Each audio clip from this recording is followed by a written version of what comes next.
My name is Brother Sean, also known as the Barefoot Franciscan Monk. Well, you can tell, can't you? I'm in fancy dress. This is really a revised update on what does the word oblate mean for you. Before I give you my heart response, I would like to read to you the prayer of St. Francis, which underpins our work as brothers and sisters in the Teo community of St. Francis. We are a lay monastic online community who embrace all faiths. Yeah, and though I am a Catholic Christian, I've come out of my comfort zone on guidance from the Cosmic Christ, Magdalena and Francis of Assisi to reach out and bring the love of the Divine One to my brothers and sisters of different beliefs, because we all share the same loving Father, Mother, God. So in essence, it is my belief that we are all equal and that there is no one religion favored by God, because religion is man-made, whereas spirituality, I believe, is God-given to our heart. But allow me share this prayer with you, which really sums up what an oblate is. Lord, make me an instrument of your peace. Where there is hatred, let me show love. Where there is injury, pardon. Where there is doubt, faith. Where there is despair, hope. And where there is darkness, light. Where there is sadness, joy.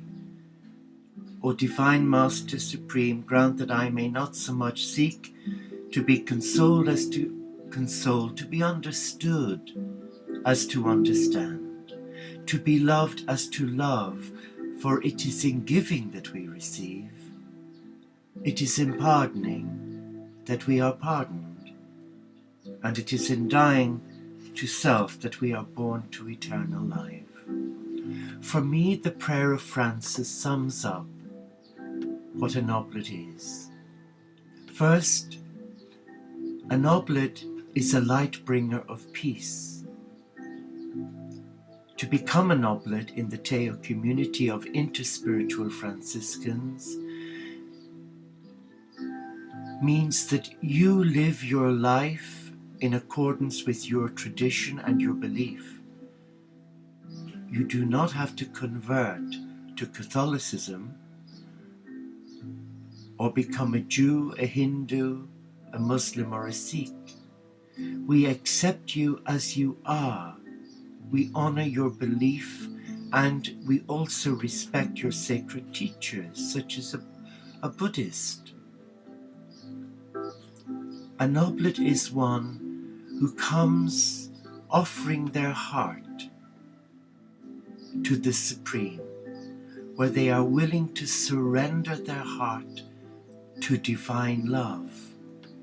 But of course you can do that without joining the Teo community, and I know many, many, many light bringers of peace are doing just that, but they're doing it as an individual, alone. But the Teo community offers you a hand of friendship, where you can come and be part of a loving community that meet online every day, morning and evening for evening prayer and morning prayer, and again for our vigil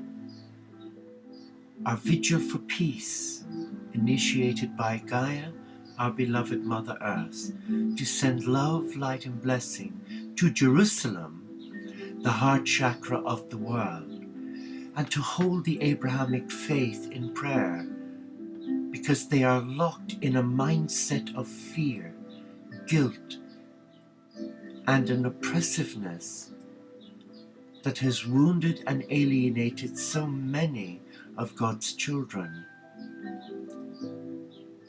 When Francis of Assisi with Jesus guided my heart back in April 2008 at the tomb of Francis in Assisi, it wasn't to set up a new religion. It wasn't to replace a religion. It was to invite ordinary men and women who are already living the spiritual life from their own home. And especially for those individuals who want to surrender their heart to the Supreme, but come together as a loving family.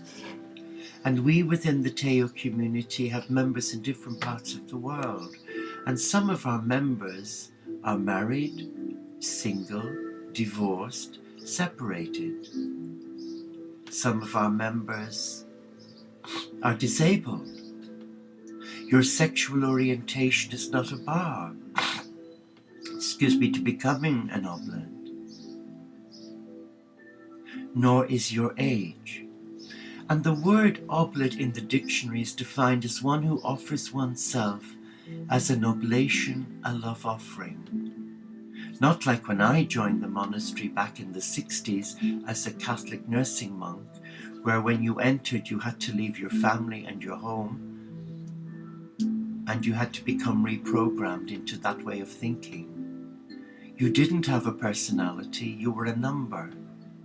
And your life was governed by bells, not by the classical music or the pop songs that we're familiar with in the world today.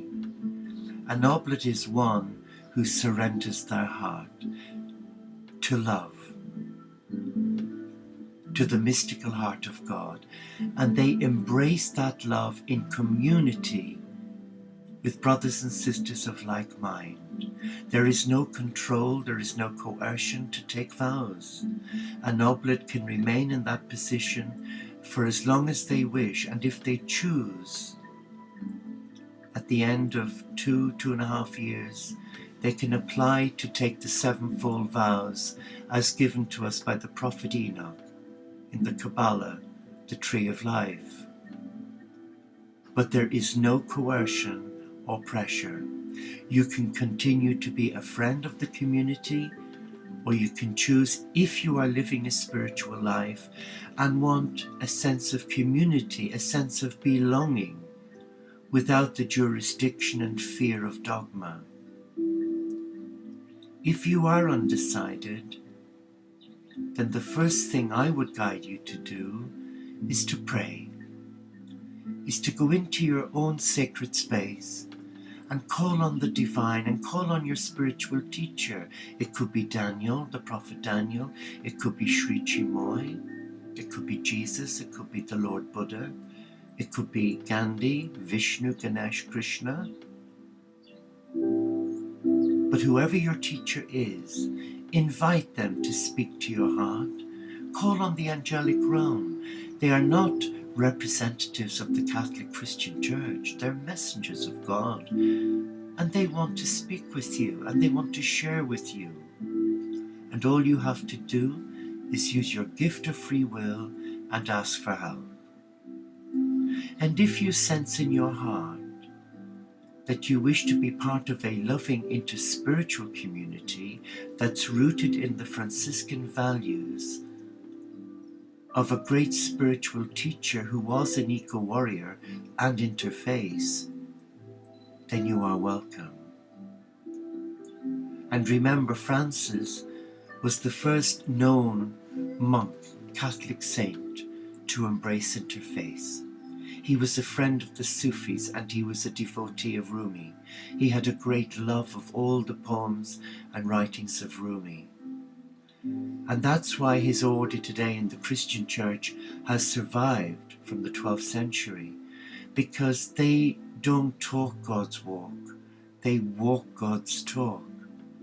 But we, as members of the Teo community, take the message of Francis quite literally, where we live as brothers and sisters from different faiths and none, and we embrace the God within each other, and we respect each other's belief rather than having separate groups of Franciscans for Catholic, for Anglican, for Jew, for Methodist, for Buddhist. No, we are one. That is the message of Francis, to reach out and unite all beliefs and come together around the table of love and have agape. Lord, make me an instrument of your peace. Thank you for listening. Thank you for watching. And may God reward you and bless you in whatever you decide to do.